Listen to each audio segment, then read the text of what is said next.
Hey everybody, and welcome to another video. My name is Scary Spikes, and I'm here to show you how to cold start the FA26B in VTOL VR.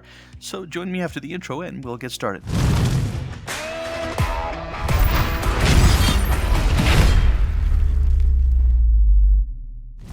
Okay, so first things first, it's really simple. All we need to do is turn on battery power, which is going to be this switch right here.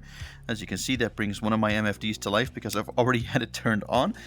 But then once you've got your battery power, basically all you need to do is turn on the APU.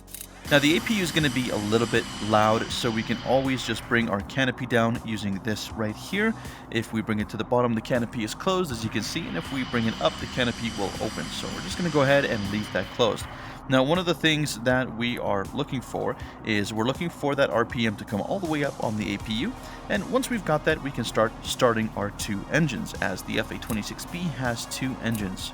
So we're going to go ahead and start with the right one, although this isn't really a requirement, but this is just a force of habit that I have from playing DCS. So we're going to go ahead and flick this switch up. That's going to start our second engine.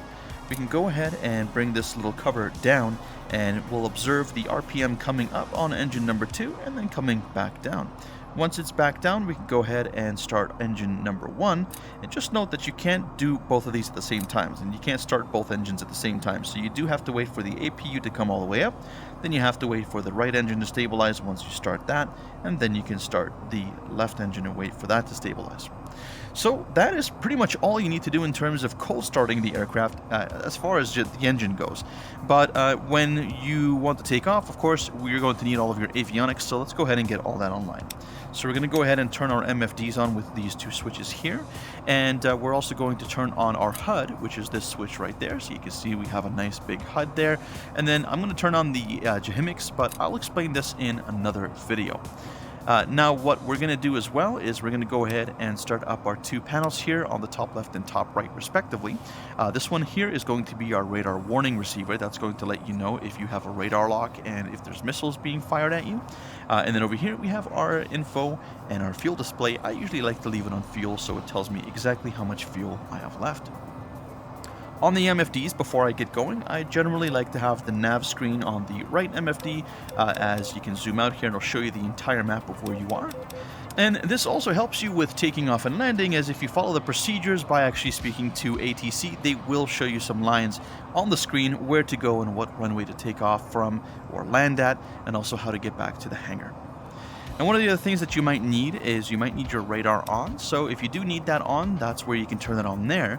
And on the left MFD, I typically leave it at comms when I'm on the ground or about to land.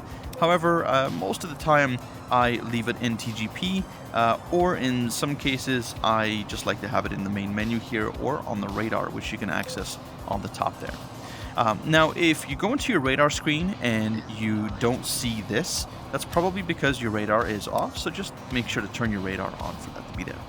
The only other things that we need as part of our cold start for being taxi ready is, of course, making sure that our plane is configured for takeoff. So we're going to go ahead and switch the flaps to 1, and we're going to make sure that we have our lights as well. So if it's a little dark as it is this morning, then you can see that we have our instrument lights right down here, and that's going to illuminate all of your instruments to make it easier for you to see. And then, of course, we do also need our instruments on the wingtips there. So we're going to go ahead and turn on all these lights. Did I say instruments? I meant lights. So as you can see there, we have the red light, and we also have our strobe.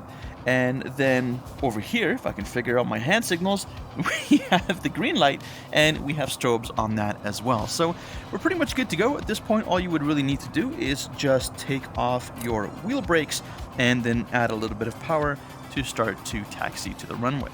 Again, though, if you want to do things the right way, there we go, air quotes, the right way, then what you could do is you could go over to your MFD, you could head over to comms, and you could contact ATC to get clearance for takeoff. Copy. Taxi to runway 20. Alright, perfect. So we've got runway 20 for takeoff, and that's pretty much it. Alright, and that is how to cold start the F26B. I hope you enjoyed this video, and if you'd like to see more like this, please remember to give me some thumbs. There we go.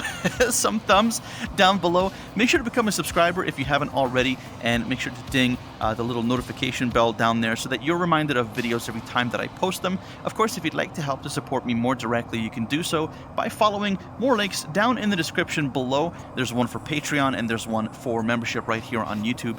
And just please accept my thanks for all of your support. Well, thanks again for watching, everybody, and I hope to see you in the next video.